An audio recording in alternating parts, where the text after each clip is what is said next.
Cookery சேனலை பார்த்து யார் வேணாலும் சமையல் பண்ணலாம். ஆனா சுவையான சமையல் பண்றது எப்படி? நான் இதயம் நல்லெண்ணெயில சமையல் பண்றேன். ஆஹா ஓஹோன்னு பாராட்டுறாங்க. நீங்களும் இதயம் நல்லெண்ணெயில சமையல் பண்ணுங்க, பாராட்ட வாங்குங்க.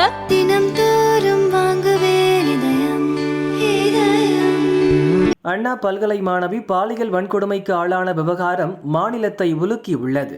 சென்னை ஹைகோர்ட் தாமாக முன்வந்து இந்த வழக்கை விசாரித்து வருகிறது.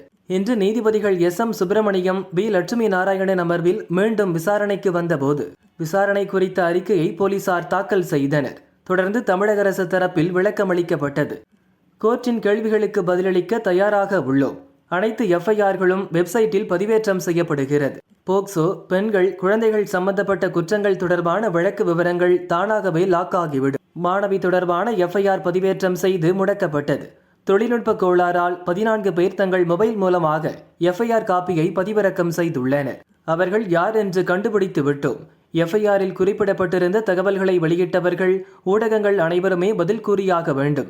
போலீஸ் கசிய விடவில்லை. பாதிக்கப்பட்டவரின் அடையாளத்தை வெளியில் சொல்லாமல் காப்பாற்ற வேண்டிய பொறுப்பு போலீசுக்கு மட்டுமில்லை, அனைவருக்குமே உள்ளது. வழக்கில் ஒருவருக்கு மட்டுமே தொடர்பு என்று கமிஷனர் முடிவுக்கு வரவில்லை. தொடர்ந்து விசாரணை நடைபெற்று வருகிறது.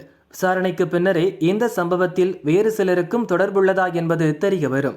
போலீஸ் கமிஷனர் செய்தியாளர்களை சந்திக்க கூடாது என்ற விதிமுறையும் இல்லை. வழக்கின் தீவிரத்தை அடுத்து அவர் சட்டம் ஒழுங்கை சரி செய்யும் நோக்கில்தான் சந்தித்தார் எனவும் அரசு தரப்பில் விளக்கமளிக்கப்பட்டது. எஃப்ஐஆர் எழுதப்பட்டிருக்கும் விதம் மிக மோசமாக உள்ளது. பாதிப்புக்குள்ளான பெண்ணை எப்படி குற்றம் சாட்டுவது என்பதற்கு உதாரணமாக எஃப்ஐஆர் உள்ளது. அவரிடம் வாக்குமூலம் பெறும்போது போலீஸ் அதிகாரி உதவி செய்ய முடியாதா? போலீஸ் ஸ்டேஷனுக்கு வருவதற்கே மக்கள் அச்சப்படும் நிலை உள்ளது. யார் எஃப்ஐஆர் பதிவிறக்கம் செய்கிறார்கள் என கண்டுபிடிக்க வசதி இருந்தும் ஏன் குற்றவாளியை கண்டுபிடிக்க முடியவில்லை? அவ்வளவு கடினமாக உள்ளதா என நீதிபதிகள் அதிருப்தி தெரிவித்தனர். வழக்கு தொடர்பான விசாரணை நீடிக்கிறது.